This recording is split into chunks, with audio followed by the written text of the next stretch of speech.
Okay, good morning.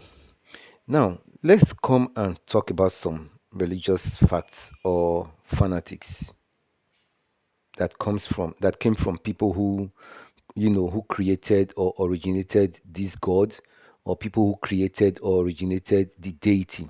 Now, I want to ask a question. Jesus was, if you see the description of Jesus in the Bible, they said he grew strong and well. He was intelligent, he was good. He knew it all. At 12, he was already teaching in the temple, which means he was very, very brilliant. He was smart. He was an outstanding kid. He grew up. The same Jesus never wrote any book.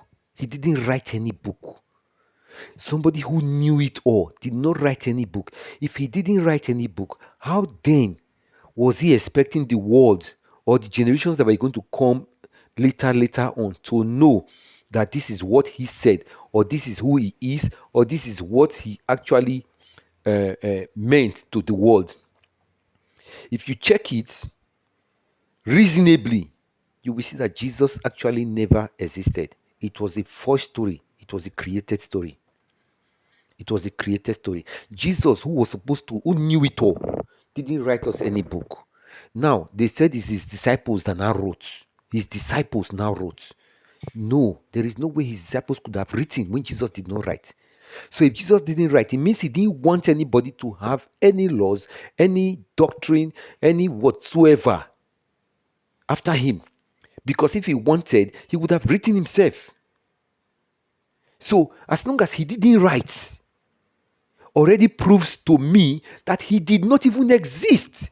They were all forged stories.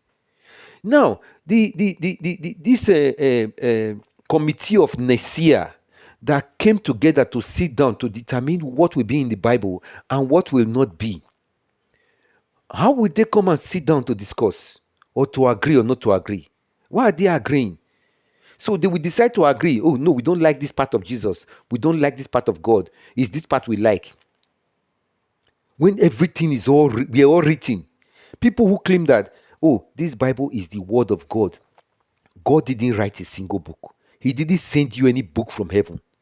How did you come to the conclusion that this is the word of God? What makes it the word of God? That David will look from a window, see a naked woman, sends that they should go and bring her, sleeps with her, and kills the husband in war, is the word of God? What makes that word of God? That is just a storyline. You only told us a story about a man who was a warrior. There is nothing special about King David. Nothing special. So the point for me is, this God has never, for any reason, he has never sat down to talk to anybody. He has never come to anybody to tell the person, this is what, these are what. So anybody who said he heard voices may have been schizophrenic. May have been schizophrenic. Of course, there are people who hear voices. They are not normal. Anyone who is hearing voices is not a normal person. So if anybody comes up to say, oh, I heard from God, I heard from him loud and clear. If your pastor is telling you today, I heard from God loud and clear, my friend, is either he is lying or he's schizophrenic. We must be able to opine the difference between somebody who says, oh, this is what I'm thinking in my heart, and then you say it. But instead of you to say, oh, this is what I think in my heart, you are not saying God specifically told you. I heard him loud and clear. How did you hear him? Did you hear him hear him from with your ears? If you did, then you are schizophrenic. You need to go to a psychiatric hospital where they should treat you.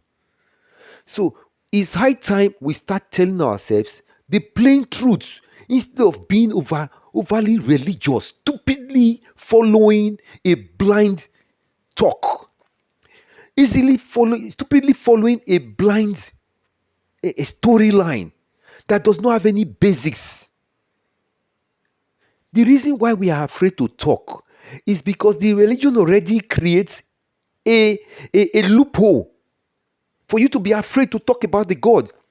You are afraid to say, no, I don't believe there is God. You are afraid to say it. I don't believe there is heaven. I don't believe there is hell. A lot of you already know in your heart that there is no heaven. You know there is no hell. But you are afraid to say it because you feel, oh, I don't know. Maybe if I talk now, God go kill me. I don't. No deity has killed me, and no deity will kill me. So if I die today, I die because it's time for me to die. Maybe something probably will happen, and I cannot guarantee that I'm not going to die soon. I'm not guaranteeing that, but I'm also saying that if I die, every other person too will die. So if you don't kill me and sickness does not kill me, I will be alive. There is no deity from anywhere that is coming to kill me or to kill you.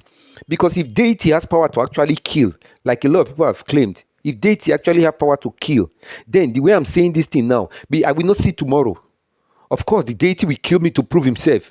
But go and check. Majority of people who come out to say no, this thing does not exist. If they die, it's not because a deity killed them. It's because somebody who is a fanatic, who is crazily following a lie, will come out to kill you because he hates you, because you are not in his religion. He hates you because you are not believing what he believes. He hates you because you are not of the same ideology with him religiously. So the point I am trying to make is this: if God can prove himself to me, I don't even need somebody to convince me. I need God to convince me by showing forth himself to me. Somehow, it may not necessarily need to come physically. If he wants to, better for me. But if he's not coming physically, he should come somehow, powerfully. Let me see his power. Let me see that proof, or hear him loud and clear and say, "Oh, I'm God. I've showed for myself. This is what I want you people to do." I will be the one to carry the gospel.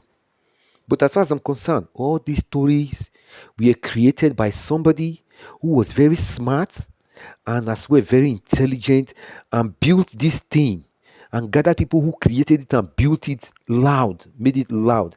And the world now believes fucking craps. Crap story like this, the world is not believing. You can see it. Like we usually say, you can always see it. If you open your eyes, you will see it.